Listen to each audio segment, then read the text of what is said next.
All right, we're back. We back. Alexandra. Okay, I guess I'm doing the intro. Welcome Yeah. back to another episode of The Best of the Mess with Joshua Smith and Alex Chudiak. Smooth. So smooth. So smooth. It's so consistent. Like we don't even need to put it on record or loop. We just No, get to it's do it. it's it lives in my brain rent free now. It's there. Yeah. Oh, brilliant. It's fantastic. What's happening?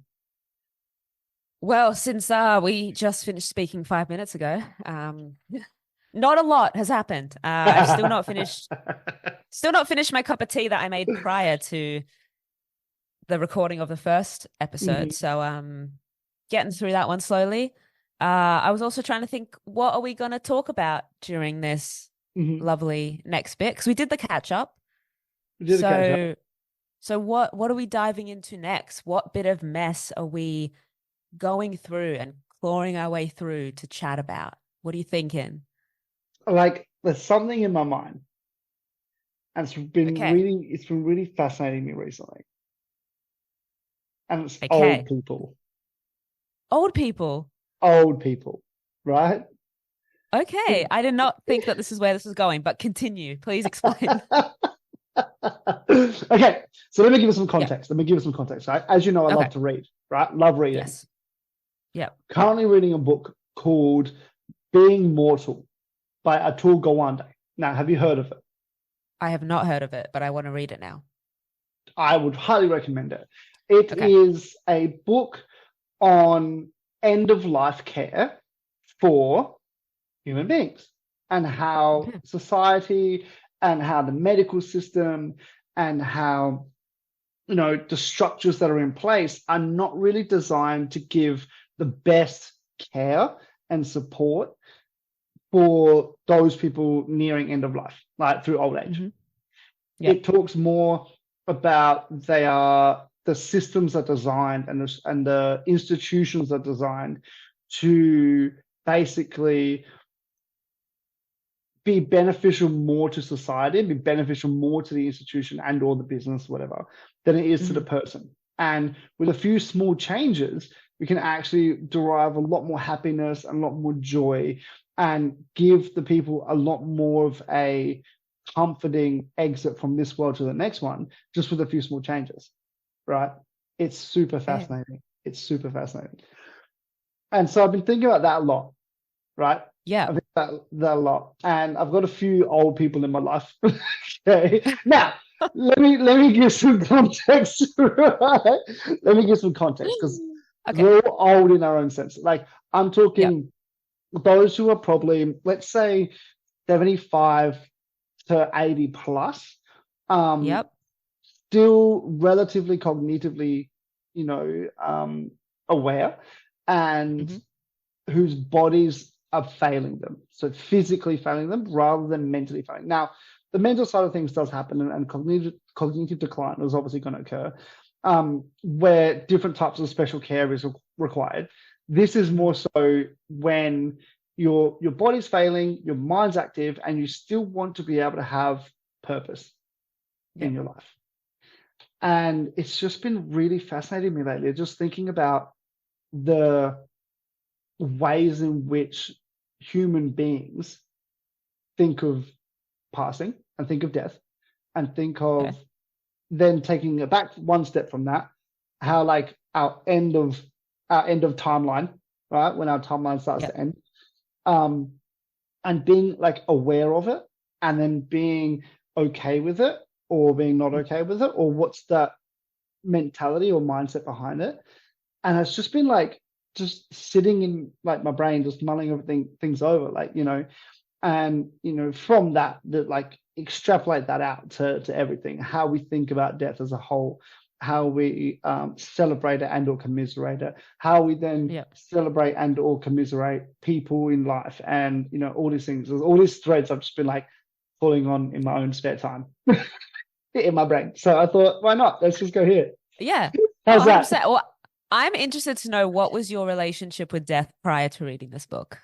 Oh, I think my relationship to death it hasn't really changed much. I think it's Okay. it's like my relationship to it is very much like it is like it's a Hmm. fact, it's a fact of life. And it's not a fear thing. My thing is more so like my thing is like, okay, cool.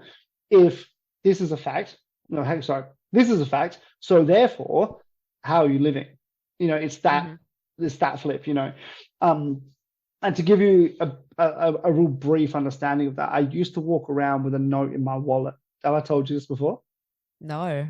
Okay, cool. So I've got one of those old like flip wallets where it's like Oh, hey, literally got. I've got one of those as well. I've got one of those as well. Okay. So Okay, yeah. okay, great. So it's got enough space on the outside for like 4 cards or maybe Mhm. 6 cards if you double up, and then cash on the inside. And what I did, which was probably maybe 5 or 6 years ago, and I did it for about 2 years until I lost the note. It fell out or whatever. But I had a note written. I wrote to myself. And when you slipped it in the wallet, you could still see the top of it. So you could see what the note said. Right. Okay. And just said, you will die one day at the Yep. top. So every time I pull my wallet out, bam, there it is. And I'm like, that's Yep. a fact. How am I going That to is a live fact. today? Because of that. Um, and yeah, so that was kind of like relationship beforehand. And I've spent a lot of my 20s thinking about and mulling over and pondering different death ideologies and philosophies. I don't know if Mhm. it's in this bookshelf or it's in the other one, but I've got different books from like the Tibetan Book of the Dead or the philosophies on different types of spirituality and how that resonates in life and how that resonates with or how that extends out to how we're living and then how we're dying and preparing ourselves for that and as a next sort of rite of passage, where we're not existent, then we're existent, and then we're non-existent again. So it's just like different rites of passage as we go through our like energetic being of the universe, right? And that's my Yeah. relationship to death. Does that give you a bit of understanding? So what were the main things you got out of this book in particular then? Like what were the key points that it spoke to that really made you start to think more down that I'm path? yeah, so I'm probably maybe 5/8 of the way through it. Okay, Hmm. so I'm probably just over half, but I'm not quite 3/4 of the way into it. And it's really shining a light for me on the business of end of life care, basically. Yeah. Um, and how, as we go more into business, we go less on humanity in this Hmm. area. And that's what I'm Yeah. really taking from at the moment. I've had no real knowledge and I've had no real experience with any end of life stuff. Hmm. My all my grandparents are passed, and I never Hmm. really had super close relationships with them. And when they passed, the only one I can really think of was my maternal grandmother. She was in a home for, I think it was a home for about 10 or 11 years. Wow. And yeah, so my mum would go and see her and whatnot. But the other ones, my paternal grandfather, he basically was active. I mean, he got surgery at like 80 to get his hip fixed and then, Hmm. lived and then basically, organs failed. His wife, so my paternal grandmother, organs failed and cancer. And then my grandfather on my mother's side was a stroke. So it was just like Hmm. one and done. So Yeah. I haven't really had any experience with end of life care, and that. Yeah. And Okay. so yeah. And so the author is a surgeon, a former surgeon. Oh. Yeah. So it's from his eyes and from how he thinks of things from the medical perspective, and then all the interviews he's done and all the research he's done on how things start, how did nursing homes start, how did Mhm. we start thinking about hospice care and all this kind of work, which is just phenomenal, like phenomenal. Wow. Yeah, it's not really a heavy read in the reading itself. Yeah. It's pretty easy, but the concepts are heavy reading, and I love that. Yeah. I mean, I don't think many people just sit and chat about death on a day-to-day basis. So, obviously to read it, think about it. I mean, yeah, it's a strange thing. Like it makes Mm, people uncomfortable to talk about it and to actually think, mm. yeah, why do we do that? is this how we should be doing things? Is there a better way to do it? No one really broaches that because they're like, oh, well, they're going to be dead soon. So Hmm. like, And it's kind of yeah, you don't think about what their needs are at that mhm, point from a cognitive perspective. And the big thing yeah, that's coming through he's talking about is a sense of purpose. A sense of mhm, purpose allows and encourages a lot of growth, yeah, and that could just be happiness at that point in time, comfort and happiness. And one of the things it's talked about in there is basically, without giving full context, but talking about a aged care facility that mhm, they did the surveys on the residents and what their happiness levels were like and whatnot. And then they basically released all these animals into the aged care facility that the residents had to look after. And they're like, we're yeah, going big or we're going home. So they released like 100 birds, and then they had like so many cats and dogs and whatever they put into it. And they then got the residents to look after them. So then they had obviously routines and cleaning and feeding and whatnot. And they found that happiness levels overall increased exponentially because yeah, residents now had a purpose for their own life, looking mhm, after a bird, looking after a cat or a dog or an animal of some sort. And it's really put things into perspective. Like, okay, cool. When in life, it's generally, I know for myself, generally when I don't feel like I have a purpose maybe at that point in time or what working towards, happiness levels drop. And you don't tend to think yeah, about that for the elderly in that time period of their life. So, that's yeah. probably really fascinating. Yeah, no, I think it's interesting because I guess when, you know, obviously we've spoken a lot about my grandma, Hmm. and growing up alongside her and I guess watching the decline of her health. But it was interesting 'cause I guess she had her first heart attack when she was 50, so it stopped her from working. But she still had a lot of purpose. And I think when myself and my brother came into the world, like her life got invigorated again. So it's like, she was looking after us. I mean, both my parents worked full time. We were there pretty much constantly with my grandma. So she was kind of raising us. So she had that extra purpose. Hmm. And honestly, it was only when, my brother and I got older, um, and, her son ended up moving out of the house, went overseas. She was by herself. Um, her body wasn't able to do the exact same things as before, but she had a massive garden that she loved to tend to, and she wasn't able to do that as much anymore. Like she had less and less purpose. Hmm. The less visits that were coming over. She wasn't cooking for the whole family anymore. Less things to look forward to. That the health side of it started to decline even more. So it's really interesting seeing that. And then in turn, when there were those days where there was a Polish community event that we'd go out to or something where, she had to cook a meal. I mean, especially when it was Christmas, where, we would basically spend the whole week prior just baking and preparing everything. Like her health just went up. Like it was crazy to see. It was so strange to see that throughout, the like the time of me growing up alongside her and seeing, she was supposedly, medically, like they did like studies on her. She shouldn't have been alive for as long as she was.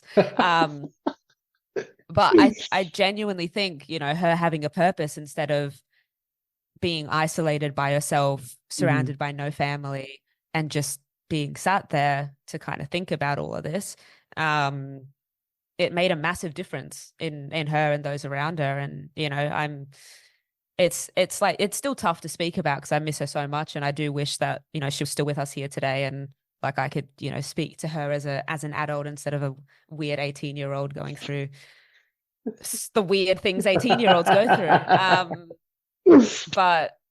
But yeah, it does. I did spend a lot of my youth, because I guess I was faced with death quite a lot, like right in front of me, witnessing my grandma have heart attacks, going into hospital, being told by the nurses and doctors she's not going to make it through the night, and then she miraculously survives and we go again. I mean, that was a constant loop. And I ended up, when I dropped out of high school and I spent most of my days with her, I was kind of her carer, but we kind of, were caring for each other. It wasn't really, I didn't feel like a carer to her. The only thing I did was, drive her to the occasional appointment, but, we would just we were literally just best friends hanging out all the time. But it was just it's an interesting concept because I was so aware of it when I was younger.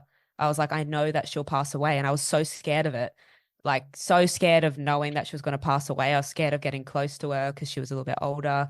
Um, and, I started mourning her death before it even happened. Like, I vividly remember when she picked me up from high school one day. Like, I bought her a mobile phone so we could talk during school. Like, we were that kind of best friends. And I remember like, yeah, her picking me up and she brought me cakes as she normally does. And I think it was a red light and she was driving and we were just holding hands. I remember just looking at her hand and like I was obsessed with her hands. They were just the cutest little things.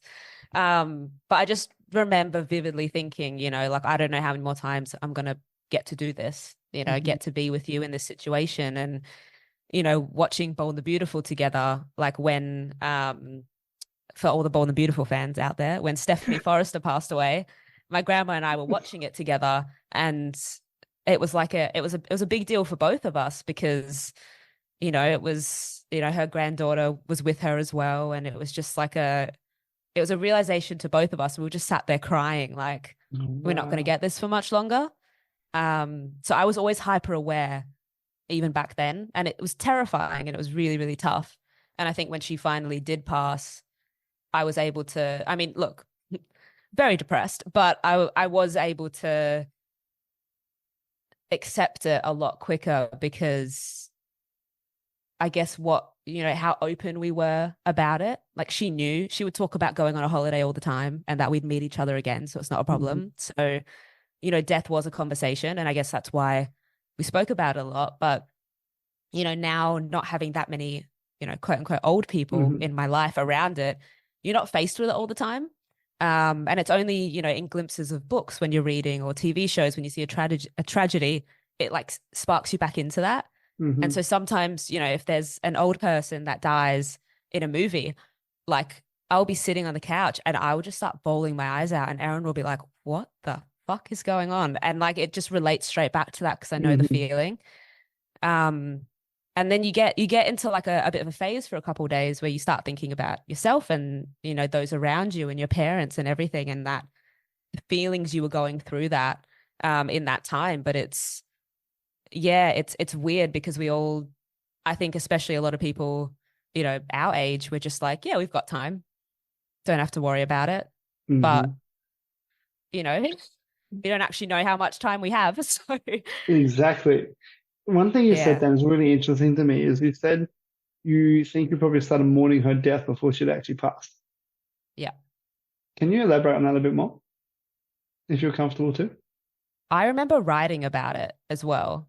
Mm-hmm. I I remember like when I first became like very conscious that the possibility of her dying. I mean, like yeah, there was some like really traumatic times in hospital. Like, I spent a lot of, like once again, she was freakishly healthy for what was wrong. But, yeah, there were, times where we would spend in hospital. And she was a nurse, by the way. So she would always like bitch about the nurses that weren't giving her the care that she knew that she gave to others. And then when they were finally nice to her, she would tell us like, oh, who the good ones were and everything. And she actually enjoyed being in hospital for that extra care and, being back around something familiar, which is weird. Mm-hmm. um, but I do remember when it started to get, I think there was another so-called, I guess, like big heart attack because she had many, where she was in hospital. And I think like I was a bit older then. I think maybe 16 or 17. And my mum was off of work, and she had to take a lot of time off of work to care for her mum, my grandma, as well. But we were at a cafe sitting and talking about it, and um, yeah, I just remember realizing this is this is all gonna kind of end soon. Like things happen so quickly. The time that I have spent with her and where we became really, really close, like it felt like that time just went by out of nowhere, and yeah, there's not going to be that many more moments that we'll have together. And I just started to get progressively more sad every time I saw her. And so when she was in hospital, I think before I went on, I think a Matilda's camp, she went into hospital, had hip surgery. I was in visiting her, and I like got my phone out and like started recording her. I was like, oh, like, before I go away, do you want to like send me like a little message? And she just got so serious out of nowhere. Like we were like laughing and joking beforehand, but she kind of like sent sent me messages of like, she knows that she's going to be passing soon. Like she gave me this, I mean, for those listening, you can't see, but she gave me like her gold chain, which Mhm. actually she gave to my mum and then took it back. But um, so she was wearing it all the time, and she gave this to me to look after and said, never take it off, it'll always protect you. Um, but she just got really serious and she said, you know, do things that make you happy. And I have that like recorded. And, when she did end up passing away, I think it was 6 weeks after that recording was kind of filmed. Um, I moved overseas to Spain shortly after that. And I remember having dreams, like very vivid dreams of her being there. Like it was super spiritual. Um, I've not really been able to fully get over it because I felt like we had such a strong connection. I mean, I was there when she passed. I saw her last breath. So it was like all very intimate. Mhm. Um, but yeah, I do remember going through the process of trying to accept it, like knowing that this is coming at some point. And I think that probably happens with a lot of people who have, those that are, I guess, sick in their life and so-called have a timeline on their life and have been told that by medical professionals or whatnot. They're like waiting for that day. So they're always a bit reserved and scared of when that's going to happen. Um, and as weird as it sounds, and I think those who have been through this also can agree, like when your loved one does pass, it's a weird relief in a sense of they're in a better place now. They don't have to go through this pain anymore. And you also don't have to hold on to that either. Um, so yeah, it was like, of course I wish that she was still here, but I I knew that it was the right time and I was really grateful that I was actually there when she passed away instead of being overseas at the time. Because yeah, it was always a worry of mine. I wanted to make sure Mm. that I was there with her throughout all of it. But I think you do in those scenarios, you start thinking about it and thinking about the day and thinking about how you're going to feel. I knew running into the hospital that last day that, this was the last time I'm going to run into that hospital. Mm. So it's you're in a completely different state. Um, and it makes you just question absolutely everything that you're doing with your life. It's very it's sobering because it sets you on the right path, and it has also been a guiding factor in a lot of my decision making with what I do with myself. And another big reason why, not that anyone in my life is unwell, but I don't want to wait till people are unwell Mm. to make a life altering decision. I wanted to be here and get to enjoy my life. I have no idea what's going to happen in the future. Um, and I was kind of sick of just waiting overseas for something to happen to come Mhm. back and to click me back into life. Now I'm here going through the day to day. I'm close to my family. I can get wherever I need to be. I can be here physically to support my partner and those around me, and I'm more present with that, and I feel more connected to it. So I think in a weird way, overseas was like a way to go through grief as well. Like and I've spoken about that with my psychologist before. Like it was definitely like an escape mechanism. I was like, I need to Mm. get out of here. All the constant memories, all the same, I just needed to get out. And now I'm, I guess, ready to face things a little bit more head on. But, that aching and that missing still is still there. And yeah, you bringing that up, it's a very interesting time because I was weirdly pondering death this week myself. So Please continue. Please continue. no, I think it was just like with everything that's been happening, like how much life has happened since like making the decision to come back home, and how many impactful conversations and meaningful interactions I've had compared to when I've been overseas, I was like, this is the right decision. This is where I need to be. And it's purely based on the fact of, I don't want to look back on my life and think, yeah, I really just put myself through shit and didn't get to enjoy anything. Like now I get to do the thing that I love, which is play football. I get to be around the people that I love. I get to like be in such a beautiful country while doing it. Like I'm super lucky and grateful I get to do that. And I don't have to put myself through things that just don't suit who I am. And yeah, I think that's, even though I think some of those decisions in the past, like I felt like at that time I needed to make them, but now I'm looking at it in a different way of, is this actually going to make me happy? Like bringing it back to that connection of exactly what my grandma said, do things that make you happy. Like, man, I've done a lot of things that don't make me happy. How many times have we spoken and it's like, there's nothing positive coming out of my mouth, and that's sad. I don't want to have that connection to anything that I'm doing. And now I feel way more in control of all of it. So it's like what you said with having that little note in your wallet, like having constant reminders. And yeah, I do catch myself like trying to think of that as well, being like, you know what, I need to make decisions based off of this stuff. Like, what does it all matter in the end anyway if you didn't like have these really meaningful connections with people and like have that purpose in life? Like, man, it's sad when you don't have a purpose.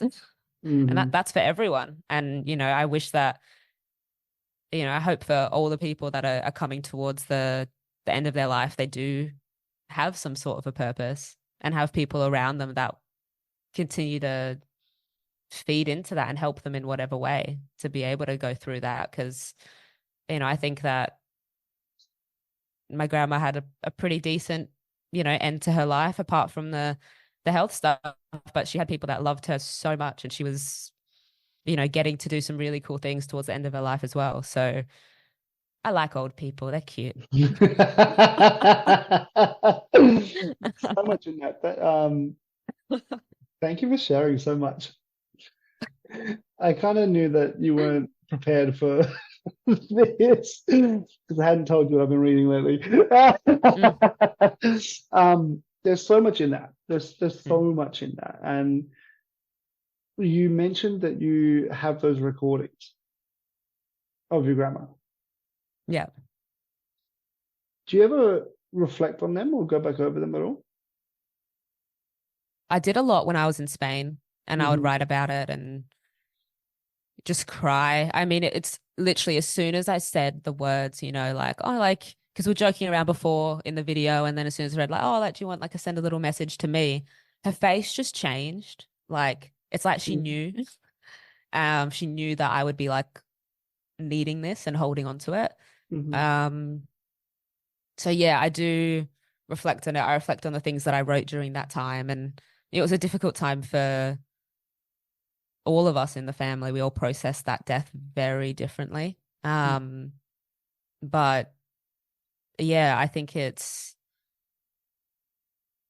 I did some like weird techniques as well. Like when I was in Japan, I tried breath work. So I think I spoke to you about this as well. You did. So, I was still really struggling with a lot of the emotions, and I would have these dreams that were so vivid when I felt like, like she was in the dream. And I still like I've had dreams in the past month as well where she pops up in them. So there is still that very much connections there. But I was really struggling when I was over in Japan. So yeah, got onto somebody who does breath work to be able to talk through it and breathe through the emotions. And yeah, this very vivid thing happened where, as I was breathing, like I could picture her just behind this like yellow golden kind of shimmering line, and our hands are like up next to each other, and I just started crying, and then there was an earthquake. So not sure if the earthquake was related, but yeah, it was just like I could see her so vividly, And I think that's like where it taps into, the spirituality around it. Mm-hmm. Like she was a very religious person. I don't necessarily hold those same values, but I really appreciated how much it helped her through her life and her community and the people around her. And it was used in a very positive way for her. And, her giving me, the necklace, it symbolizes that spirituality for me and that connection that she had to, I guess, that higher power. And it's a little connection that I always have to her. I mean, I Mm-hmm. have it on constantly, and then when I have to take it off to play, like, I'll kiss it and put it around my bag, and like she's always there with me. But yeah, it's a constant reminder. It's a constant thing that's there. And, I do hope that there is that next world where I do get to reunite with her and we get to laugh about all the dumb decisions that I made in my life and, um, have a cup of tea together and continue watching the greatest show of all time in Bold and the Beautiful. But, um, yeah, I think once you've been touched by death in that way, it does change you. I think like I've spoken to people that have had not exactly the same experience as me, but similar, and you do become different. I've had somebody that says, that pain, it never goes away. The time just makes you learn how to deal with it better. Mm-hmm. And, that was that someone said that to me after I played my first game back after not being able to play for a little while after she passed away.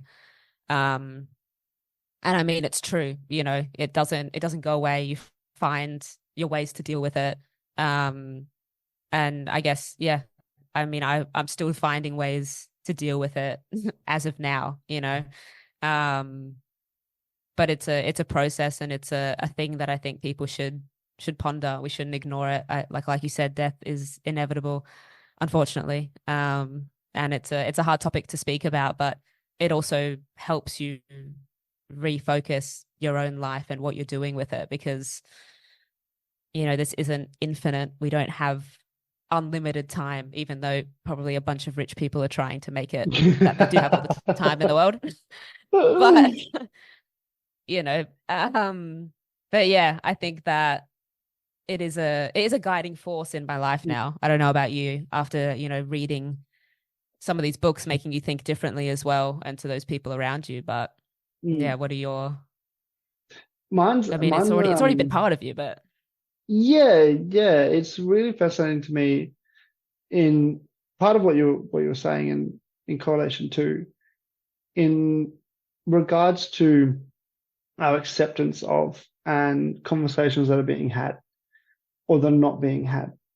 I think it's really important to be able to be open and have these discussions.